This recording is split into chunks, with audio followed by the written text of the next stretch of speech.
Hello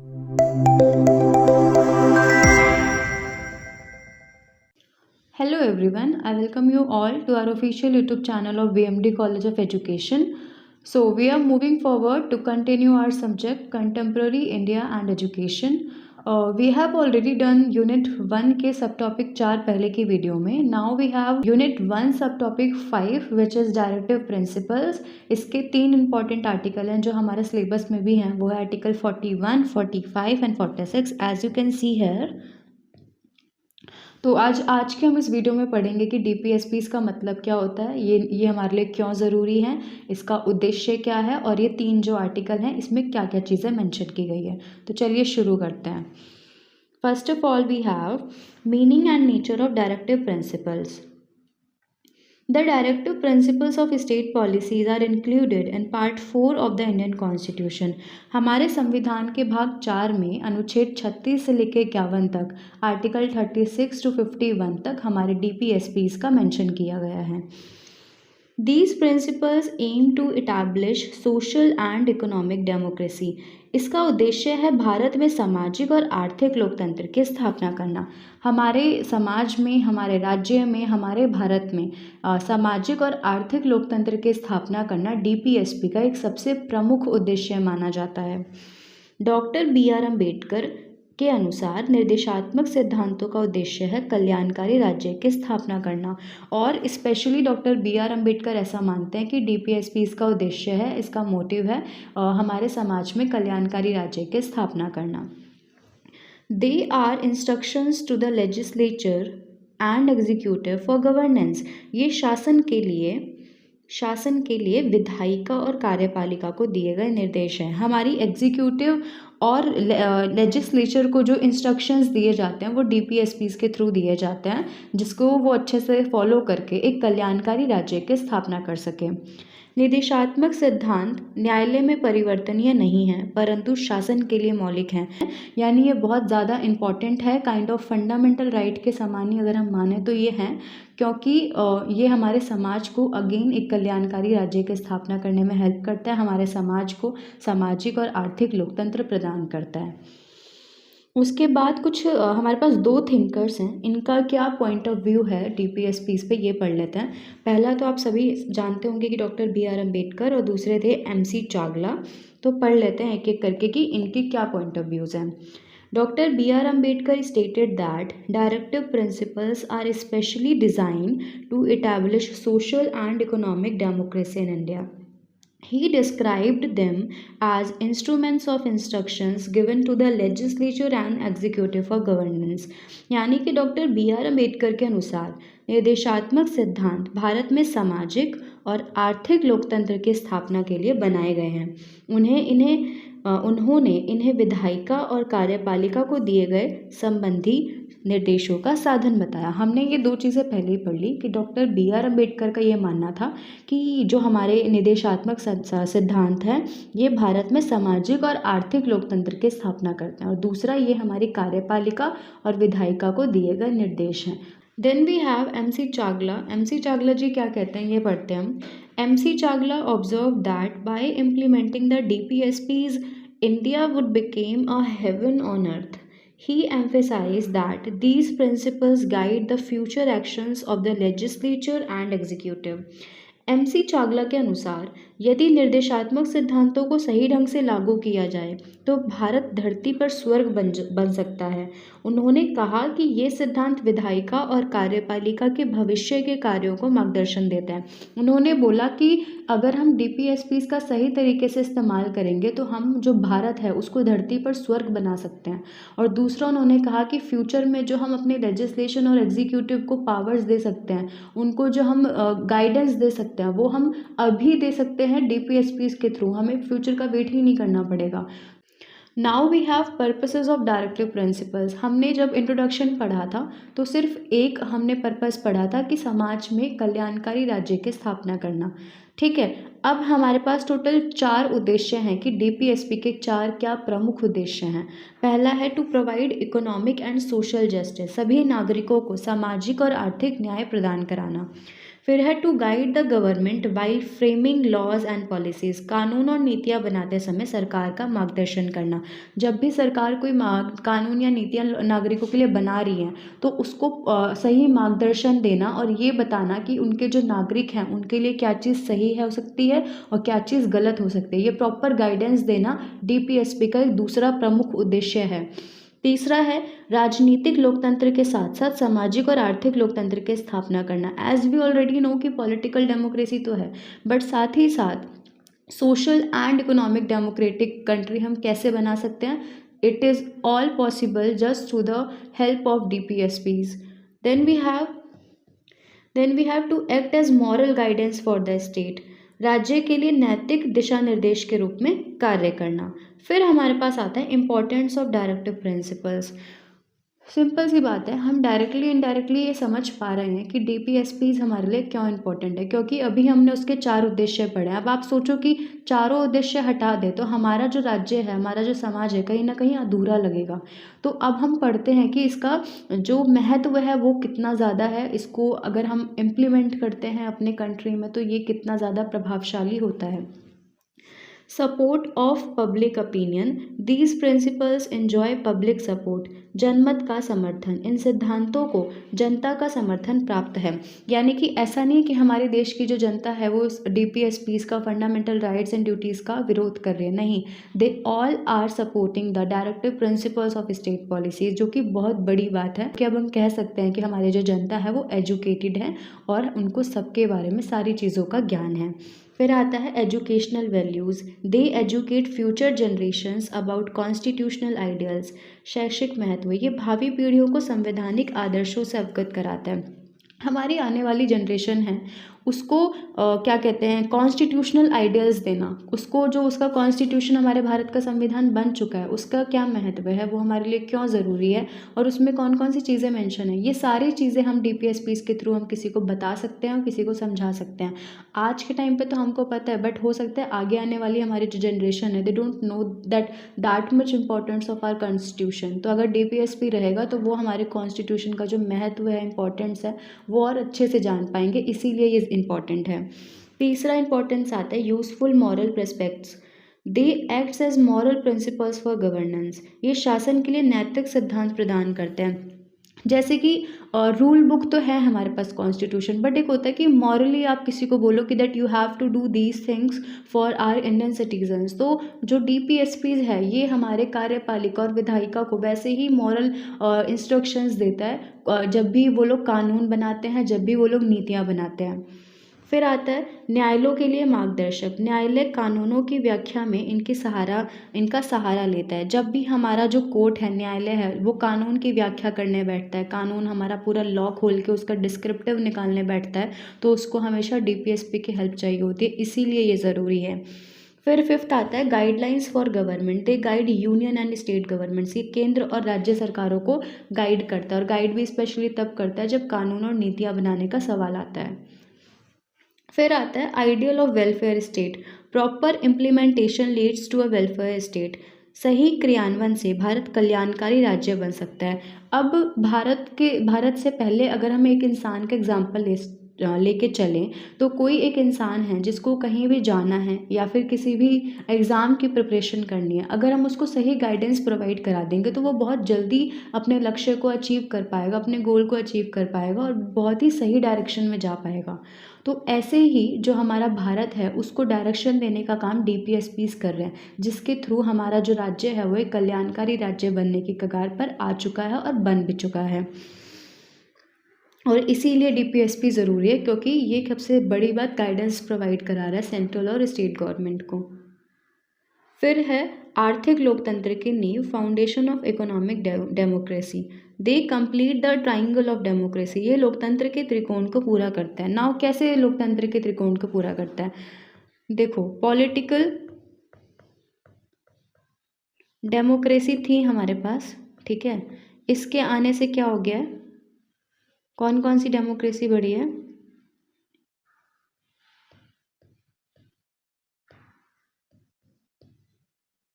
social democracy and economic democracy.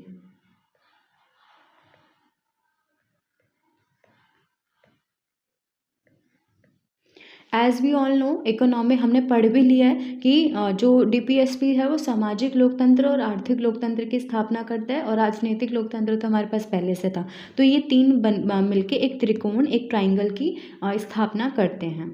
इसीलिए जो हमारा डीपीएसपीज है वो ज़्यादा इंपॉर्टेंट है।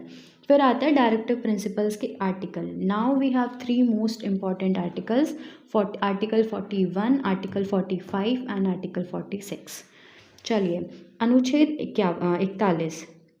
अनुच्छेद 41 राज्य को काम, शिक्षा और सार्वजनिक सहायता का अधिकार सुनिश्चित करने का निर्देश देता है। Article 41 directs the state to secure the right to work, education and public assistant. Article 41 हमारे राज्य को बोलता है कि उसके पास काम का, उस राज्य के सभी नागरिकों के पास काम का अधिकार है, शिक्षा का अधिकार है और सार्वजनिक सहायता का अधिकार प्राप्त है। अगर कभी उसे पब्लिक हेल्प चाहिए हुई, पब्लिक असिस्टेंस चाहिए हुआ, तो उसके पास अनुच्छेद 41 के अंतर्गत यह अधिकार है। फिर आता है it applies in case of unemployment, old age, sickness and disabilities. यह बेरोजगारी, वृद्धावस्था, बीमारी और अक्षमता की स्थिति में भी लागू हो सकता है। अगर कोई इंसान बेरोजगार है, बूढ़ा है, वृद्ध है, बीमार है या फिर वो सक्षम नहीं है, तो उसके पास ये अधिकार है कि अनुच्छेद 41 के अंतर्गत वो इन सब चीज़ों की मांग कर सकता है। फिर है राज्य को इन अधिकारों के लिए प्रभावी व्यवस्था करनी चाहिए। The state should make effective provisions of these three rights. जो भी ये हमारे पास तीन राइट हैं, बेरोजगारी, वृद्धावस्था, बीमारी, अक्षमता, इन सब से रिलेटेड राज्यों को कुछ ऐसे प्रोविजंस करने चाहिए जिससे कि किसी भी नागरिक को किसी भी प्रकार की कठिनाई का सामना ना करना पड़े। आर्टिकल 45 आता है हमारे पास। Article 45 directs the state to provide free and compulsory education to children up to 14 years. अनुच्छेद 45 कहता है राज्यों को 14 वर्ष तक के बच्चों के लिए निःशुल्क और अनिवार्य शिक्षा देने का निर्देश देता है। आर्टिकल 45, अनुच्छेद 45 राज्य को कहता है कि आप सभी बच्चों को जो कि 14 वर्ष तक हैं या उससे कम उम्र के हैं, सबको अनिवार्य और निःशुल्क शिक्षा प्रदान करेंगे। और ये चीज़ बहुत ही बेसिक है, ये हम पहले भी पढ़ चुके हैं। इसका उद्देश्य संविधान लागू होने के 10 वर्षों के भीतर इसे लागू करना था। जब हमारा संविधान लागू हुआ था तो उसके 10 साल के अंदर अंदर ही हमें ये पॉलिसी जो है इम्प्लीमेंट करनी थी। It originally aims to achieve this with in the 10 years of the constitutional commitment. Then we have education is considered fundamental for national development. शिक्षा को राष्ट्रीय विकास के लिए आवश्यक माना गया है। अगर हमें राष्ट्रीय विकास तो फिर भी आ रहा है, बाद में आ रहा है, बट सबसे पहले खुद का विकास करने के लिए भी हमारे लिए शिक्षा ज़रूरी है, और खुद के साथ साथ राष्ट्र का विकास करने के लिए भी एजुकेशन जो है वो हमारा बेस होता है, और बेस को स्ट्रॉन्ग करना हम सबको पता है कितना ज़्यादा इंपॉर्टेंट होता है। Then we have lastly article 46। Article 46 बोलता है कि it directs the state to promote educational and economic interest of weaker section. अनुच्छेद 46 राज्य के कमज़ोर वर्गों के शैक्षणिक और आर्थिक हितों की रक्षा करता है। जो हमारे समाज में व्याप्त कमज़ोर वर्ग हैं, वंचित वर्ग हैं, उनको शिक्षा देना, आर्थिक हितों का ध्यान रखना, ये सब अनुच्छेद 46 इंश्योर करता है कि हो अच्छे से। यह विशेष रूप से अनुसूचित जाति और अनुसूचित जनजाति पर ध्यान केंद्रित करता है। एससी एंड एसटीज़ पे इसका ज़्यादा फोकस होता है अगर हम समाज के कमज़ोर और वंचित वर्गों की बात करें तो। फिर है the state must protect them from social injustice and exploitation. शोषण से बचाना और सामाजिक अन्याय से बचाना अनुच्छेद 46 में लिखा गया है कि उनको, उनके साथ किसी भी प्रकार का शोषण नहीं होगा, उनके साथ किसी भी प्रकार का सामाजिक अन्याय नहीं होगा। देन वी हैव प्रयासों के बावजूद आज कई भी कमज़ोर वर्गों को अन्याय सहना पड़ रहा है, बट हमें कहीं ना कहीं, अगर हम, क्या होता है ना कि सरकार जो है, चाहे वो राज्य सरकार है या केंद्र सरकार है, वो हर जगह हर समाज के कोने कोने तक व्याप्त नहीं है। तो इसी वजह से क्या होता है कि हमें कई बार इतने सारे प्रयास करने के बाद भी हमें सामाजिक अन्याय लोगों के साथ देखने को मिल रहा है। बट हम कोशिश करेंगे, हमारी सरकार ये कोशिश करेगी, हम जल्दी से जल्दी समाज के हर कोने तक पहुंच सकें और जितने भी प्रकार के लोगों के साथ शोषण हो रहे हैं, सामाजिक अन्याय है, उसको पूरी तरह से ख़त्म करें। At the end we have conclusion, जिसमें बोला गया है कि directive principles reflect the pressing